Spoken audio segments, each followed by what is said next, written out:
زندگی یہ نہیں ہے کسی کے لیے، زندگی ہے نبی کی، نبی کے لیے۔ السلام علیکم ورحمۃ اللہ وبرکاتہ۔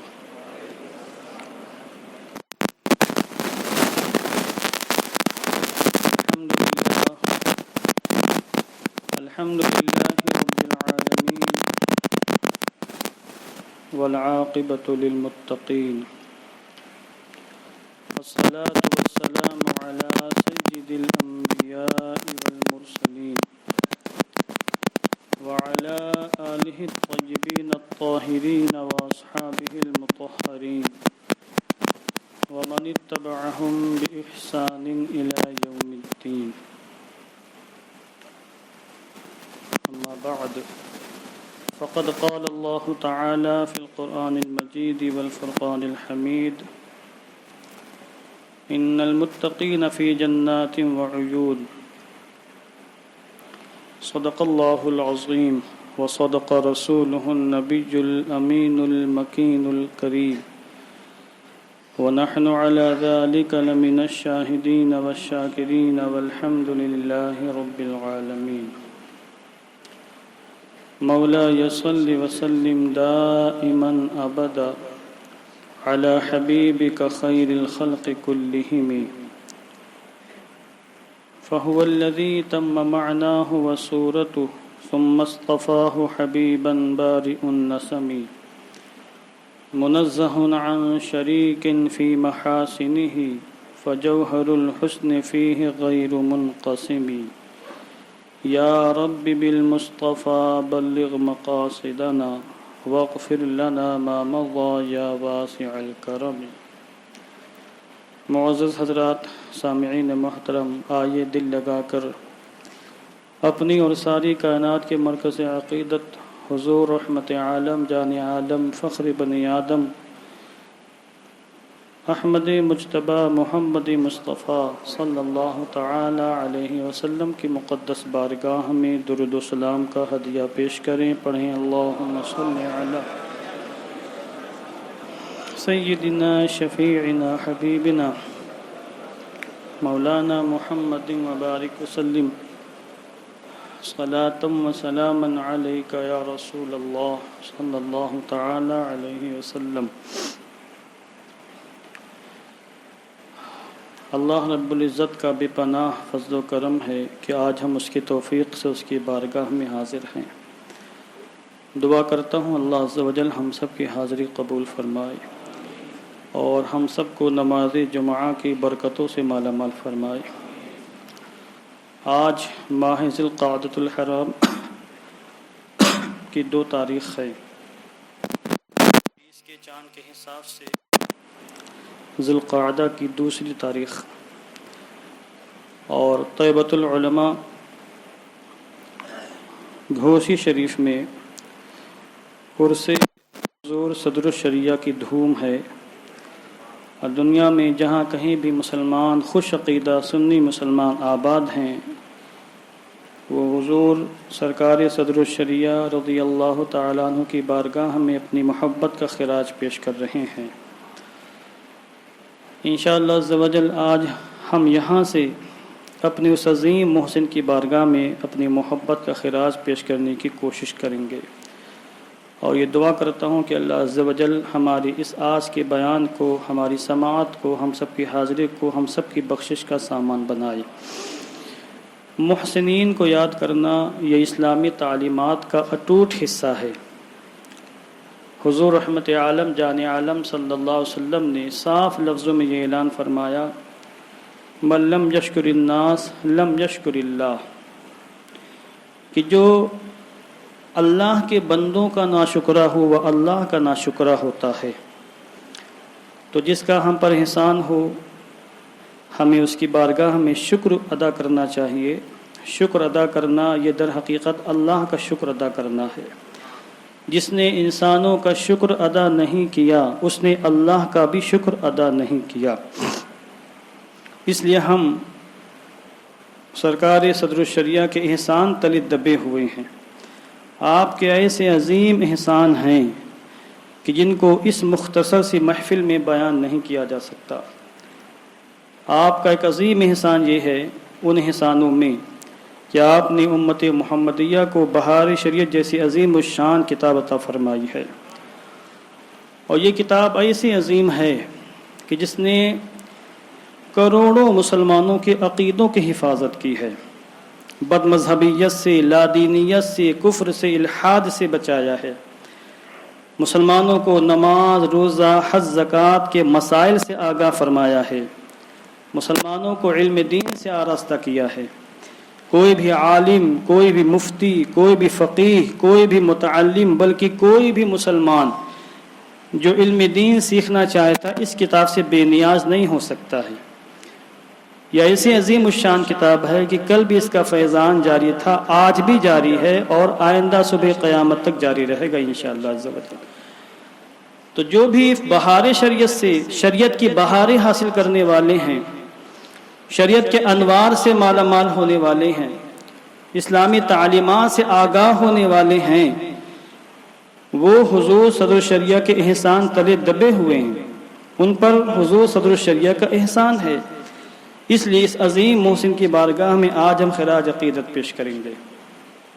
ان کی زندگی کے تھوڑے سے حالات میں اختصار کے ساتھ بیان کروں گا، اور پھر آپ کو اندازہ ہوگا کہ صدر الشریعہ کی شخصیت کیسی عظیم شخصیت تھی، اور جو لقب صدر الشریعہ کا ہے، صدر الشریعہ، اس لقب سے ہی آپ اس عظیم ہستی کی اہمیت کا اندازہ لگا سکتے ہیں۔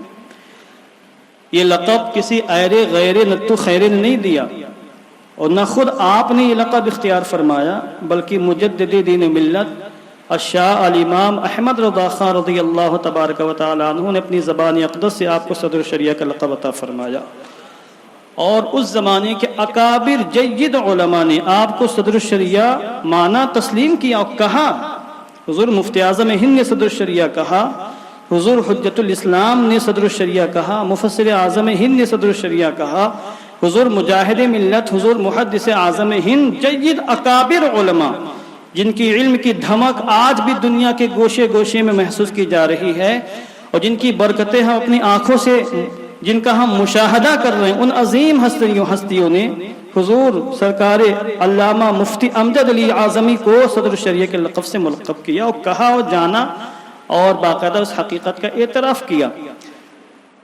اندھوں میں کانا ہو جانا، اندھوں میں کانا راجا ہو جائے تو کوئی بڑی بات نہیں ہے، جہاں سب بے بصیرت ہوں، سب جاہل گنوار ہوں، ان جاہلوں گنواروں میں، اندھوں میں اگر کوئی راجا بن جائے تو یہ کوئی کمال کی بات نہیں۔ اندھوں میں کانا راجا، یہ کہاوت مشہور ہے، مگر جہاں سب بصیرت والے ہوں، آنکھ رکھنے والے ہوں، اور علم کا نور رکھنے والے ہوں، صاحب بصیرت بھی ہوں، صاحب بصارت بھی ہوں، ان مقدس ہستیوں میں اگر کوئی صدر الشریعہ ہو جائے تو یہ بہت بڑے کمال کی بات ہے۔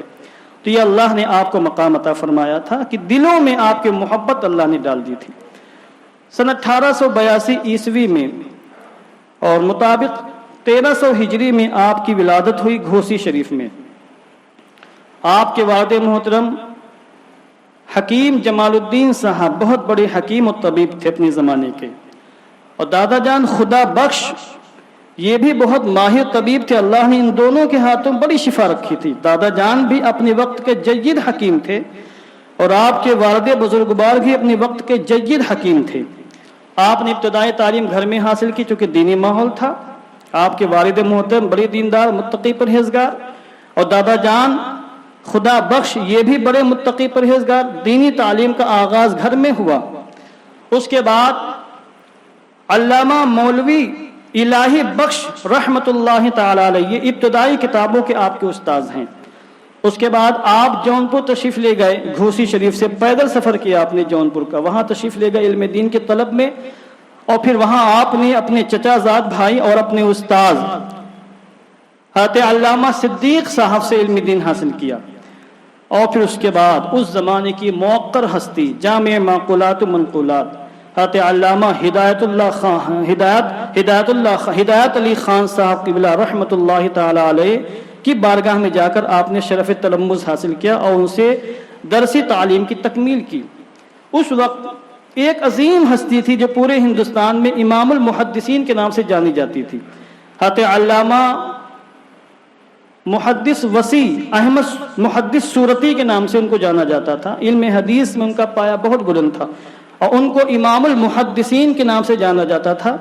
سرکار حضور صدر الشریعہ جامع علوم عقلیہ نقلیہ بننے کے بعد بالخصوص علم حدیث میں مہارت و کمال حاصل کرنے کے لیے حضور محدث صورتی کی بارگاہ میں حاضر ہوئے اور آپ نے علم حدیث کی تکمیل فرمائی. اور اس انداز سے تکمیل فرمائی کہ آپ کے استاذ محترم جنہوں نے بے شمار شاگرد پیدا کیے، بے شمار لوگوں کو پڑھایا، بڑے بڑے علماء کو پڑھایا، مگر آپ نے حضور صدر الشریعہ کے بارے میں فرمایا کہ مجھ سے صرف ایک میرے شاگرد نے پڑھا ہے، وہ پڑھایا تو امجد علی نے پڑھا ہے، مجھ سے کسی اور نے نہیں پڑھا ہے. یعنی حقیقت میں اگر میرا کوئی شاگرد ہے تو امجد علی ہے. یہ آپ کے استاذ محترم کے تاثرات تھے. اور کیوں کر ایسے تاثرات نہ ہوتے، اللہ رب العزت نے حضور صدر الشریعہ کو بے شمار خوبیوں سے نوازا تھا، اور آپ کا جو ذہنی معاملہ تھا بڑا زبردست تھا. اللہ نے قوت حافظہ ایسا زبردست عطا فرمایا تھا آپ کو کہ آپ کے بارے میں مشاہدہ کرنے والوں نے، دیکھنے والوں نے یہ بیان کیا کہ صدر الشریعہ کا بچپن ہی سے دماغ اس قدر تیز تھا کہ اگر یہ کسی کتاب کو ایک بار سن لیتے یا پڑھ لیتے تو سالہ سال تک وہ کتاب اس طریقے سے یاد ہو جاتی. کیسے ہی کتاب ہو، کسی بھی فن کی کتاب ہو، پتلی ہو، ضخیم ہو، اگر ایک بار کتاب پڑھ لیتے یا سن لیتے تو سالوں تک، مدتوں تک وہ کتاب اس طریقے سے یاد ہو جاتی گویا کہ ابھی کل ہی اس کو زبانی پڑھا یا سنا ہے، یاد کیا ہے. اس طریقے سے آپ کا قوت حافظہ تھا. آپ کے بچپن کا ایک واقعہ ہے کہ آج جب پڑھ رہے تھے درس نظامی تو ہمارے یہاں درس نظامی میں کتاب کافیہ علامہ ابن حاجب کی بڑی معرکۃ الاعریٰ کتاب کافیہ، علم صرف میں کافیہ اچھی خاصی ضخیم کتاب ہے. 150 تقریباً اس کے صفحات، 150 پونے 200 اس کے صفحات ہوں گے میرا ایک اندازہ ہے. میں نے پڑھا ہے اس کو 77 صفحے تک. ہم نے بھی جامعہ شفیع میں اس کا درس لیا ہے. ہم لوگ کے زمانے میں وہ داخل درس سے پڑھائی جاتی تھی. اسی کی شرح لکھی ہے علامہ جامی علی الرحمہ نے فوائد ضیائیہ کے نام سے، جو شرح جامی کے نام سے پوری دنیا مشہور عربی زبان میں اس کی شرح لکھی. تو انہوں نے یہ چاہا کہ کافیہ یاد کر لی جائے تاکہ یہ کتاب مفید ہوگی. جب کافیہ زبانی یاد ہوگی تو اس کے ذریعے سے علم نہ ہو کہ دیگر کتابیں بھی حل ہوتی چلی جائیں گی. اب دیکھیں آپ، کافیہ مدرسوں میں پڑھائی جاتی ہے، سال بھر اگر پڑھایا جائے تب جا کے اس کا درس مکمل ہوتا ہے. تو سال بھر میں جو کتاب یاد کرائی جاتی ہے، پڑھائی جاتی، تب بھی طلبہ مکمل یاد نہیں کر پاتے، بھول جاتے ہیں. آپ مدرسے کے بچوں سے پوچھیں، حالت خراب ہو جاتی ہے اس کو یاد کرنے میں، سمجھنے میں. مگر حضور صدر الشریعہ طالب علمی کے زمانے میں آپ کا مقام یہ تھا کہ آپ نے ایک ہی دن میں وہ کتاب پڑھی اور اس انداز سے یاد کی کہ ہمیشہ مرتے دم تک وہ کتاب آپ کے سینے میں مکمل طریقے سے محفوظ ہو گئی، صرف ایک دن کے اندر. یہ آپ کا علمی کمال تھا، یہ آپ کی ذہانت تھی کہ اللہ نے آپ کو اس ذہانت سے سرفراز فرمایا. بہرحال آپ فارغ ہوئے. اس وقت پٹنہ میں ایک مدرسہ تھا، مدرسہ اہل سنت کے نام سے. پٹنہ ہی کے ایک بڑے اچھے عالم دین تھے، قاضی بھی تھے اور عالم دین بھی تھے. قاضی عبد الوحید رحمت اللہ تعالی علیہ.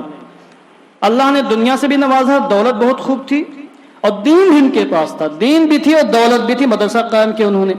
اس مدرسے میں بڑے جید علماء پڑھاتے تھے. خود آپ کے استاذ محترم محدث صورتی رحمت اللہ تعالی علیہ اس مدرسے میں شیخ الحدیث کے منصب پر رہ چکے تھے.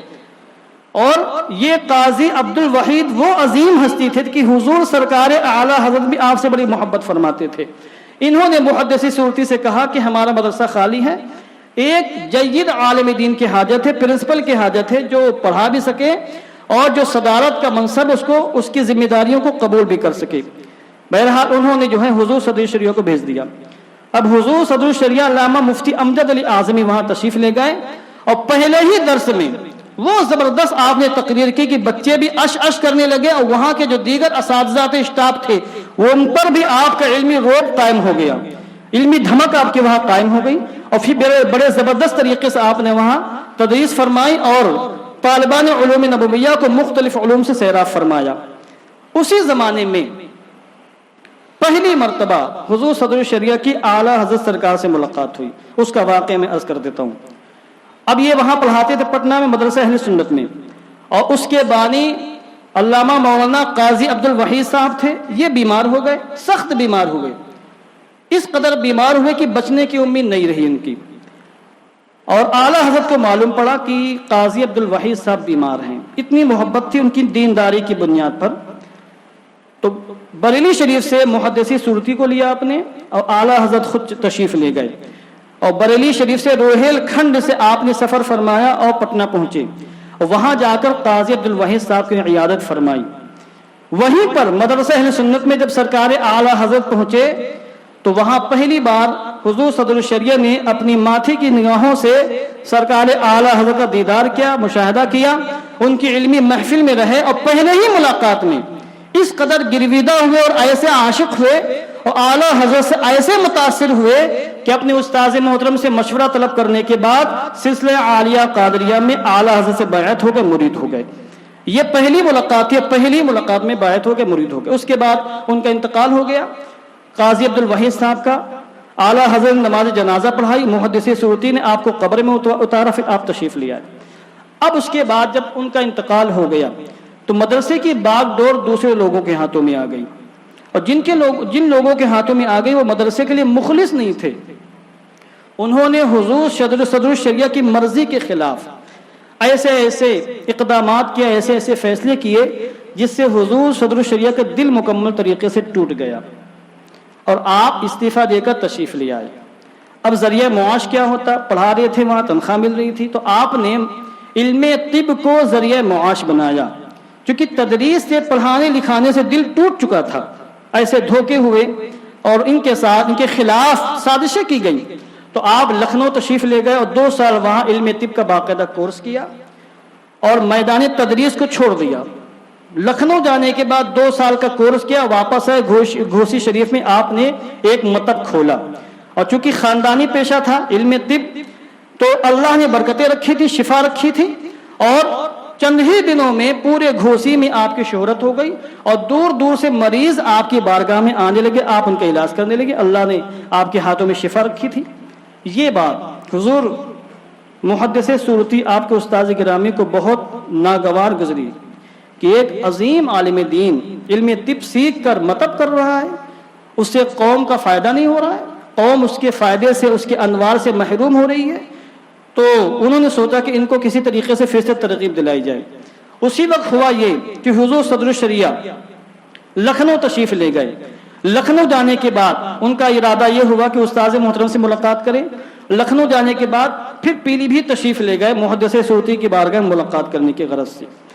اب یہاں بھی میں ایک چیز عرض کرنا چاہتا ہوں، آج حضور صدر الشریعہ کی عرس کی دھوم ہے، آپ کی عظمتیں بیان کی جا رہی ہیں، آپ کا مقام، علمی مقام، مرتبہ بیان کیا جا رہا ہے، اور اہل سنت والجماعت کے سروں پر جو آپ کے عظیم احسانات ہیں ان کا ذکر جمیل ہو رہا ہے، مگر یہ بھی سوچنا چاہیے کہ امت محمدیہ کو حضور صدر الشریعہ جیسا عظیم امام، عظیم عالم دین، عظیم محدث کس نے دیا ہے، اس پر بھی غور کرنا چاہیے۔ اب غور کریے کہ آج حضور صدر الشریعہ کی دنیا نہیں جانتی، ایک حکیم کی حیثیت سے، ایک طبیب کی حیثیت سے جانتی، مگر ایک محدث، ایک فقیہ، ایک عالم دین، ایک مفتی کی حیثیت سے اور صدر الشریعہ کی حیثیت شاید نہیں جان پاتی۔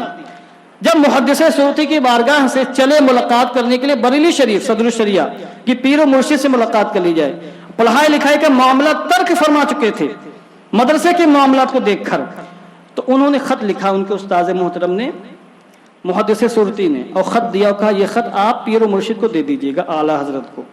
وہ خط لے کر خود یہ پہنچے بریلی شریف، ملاقات کی دستبوسی کی اعلیٰ حضرت سے، اور کہا حضور یہ خط دیا ہے استاذ محترم نے، اس کو دیکھیں کیا اس میں ہے۔